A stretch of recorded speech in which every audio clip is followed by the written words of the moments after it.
Mot du jour, bonjour, la paix soit avec vous. Alors, je voulais vous partager une petite distraction que je viens d'avoir.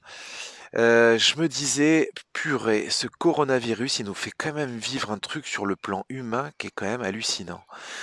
Moi, pour ma part, c'est la première fois de ma vie que ça m'arrive de vivre la même chose que des millions, des centaines de millions de gens dans le monde, quoi. C'est quand même hallucinant.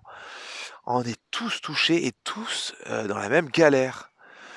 Alors certes, à des degrés différents, on est plus ou moins confrontés au problème, mais on est tous confrontés au problème.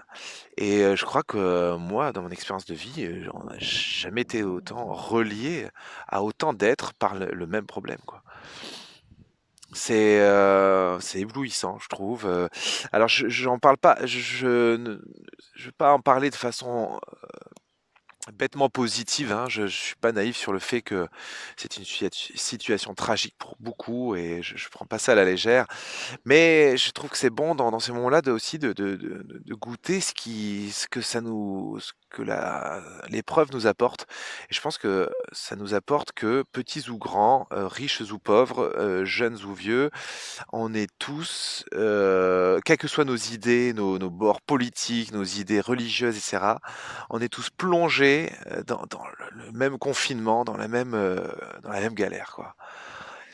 Si cette épreuve pouvait nous faire grandir dans cette conscience de l'unité qui nous relie, c'est- cette humanité qui nous relie entre les êtres, cette spiritualité peut-être aussi pour ceux à qui ça parle, et, euh, et en tout cas qu'on puisse aussi redoubler de conscience, donc d'une part de ce qui nous relie, et aussi de notre fragilité, quoi, notre petitesse face à un petit virus comme ça qui fout en l'air tout notre quotidien, quoi.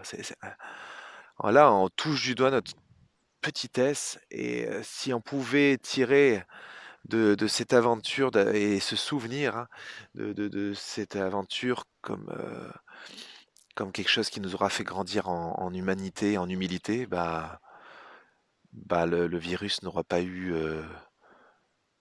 complètement, n'aura pas eu sa victoire, quoi. Voilà.